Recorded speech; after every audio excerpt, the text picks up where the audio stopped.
At pinadala nga pala tayo ni Phanteks ang kanilang pinakabagong wireless headset. Pero bago natin i-unbox, tanggalin muna natin yung plastic nang sa ganun ay hindi mag-reflect sa ating camera.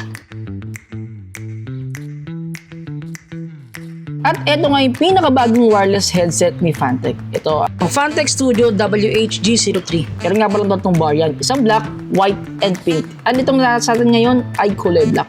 And para sa kanyang connectivity, ito nga pala ay trial mode. Pwede sa 2.4 GHz, Bluetooth, at pwede rin sa kanyang wired. It's compatible with multiple devices like Mac, PC, Xbox, PlayStation, Nintendo Switch, and mobile phone. And isa pa sa nagustuhan ko rito guys ay foldable siya. At yung specs, nasa likod din ng box. So pwede nyo check. At yung battery up to 40 hours. Pero syempre depende sa usage at kung paano nyo siya gagamitin guys. Battery is 400 mAh to. Not bad na rin guys. So, tara, unbox na natin to. Let's go!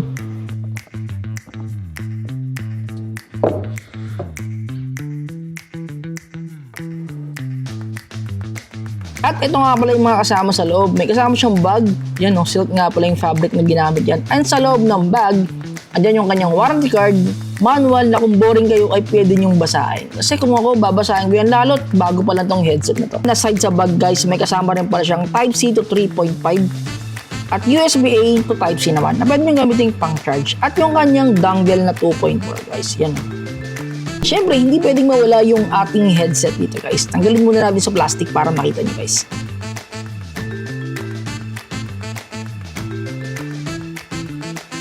At ito na nga yung ating headset guys. Grabe, ang ganda. Ang premium ng datingan guys. Solid na solid. No?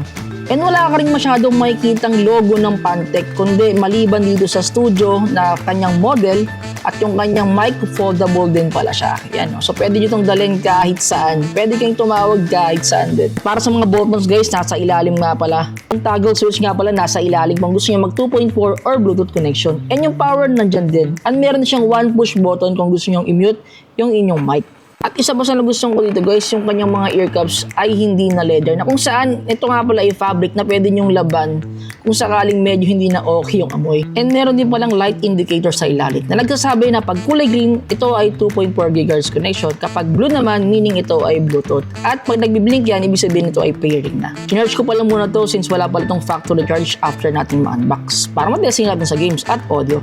At isa pa sa maganda sa headset na to guys ay meron siyang software na pwede nyong i-download sa kanilang website and easy to install lang after nyo ma-download guys. And syempre, tinesting namin sa games kung talaga bang goods na goods tong headset na to. At hindi nga ako nagkamali.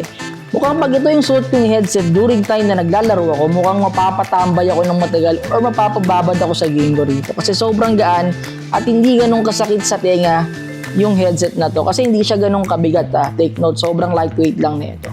Rinig din yung footsteps ng mga kalaban guys. Sa kanyang mic, meron nga pala itong technology na kung saan ang tawag nila ay ENC, Environmental Noise Cancelling. Pero hindi ko pa na-test kasi wala akong kalaro eh. So siguro after ng video na to, testingin natin sa toong game kung talaga bang okay na yung mic niya guys. At ito pa yung malupit dito sa headset na to. Yung software nito guys ay merong voice changer na pwede nyo gamitin pang simp.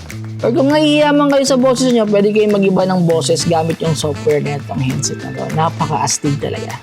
Tinesting ko rin pala yung kanyang audio sa music. May mga equalizer din nga pala dito na pwede nyo pagpilian. Depende na lang sa inyo. And meron siyang 7.1 na pwede nyo i-off or i-on. So far goods na goods naman. Wala naman ako naging problema sa kanya.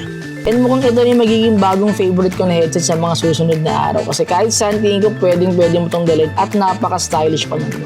At itong headset na pala to guys ay magiging available na sa EasyPC. Kaya para sa mga ganitong klase ng content, don't forget to follow us on our TikTok and YouTube account. Kaya sa paano? Kita-kits tayo sa susunod na video. Maraming salamat. Bye!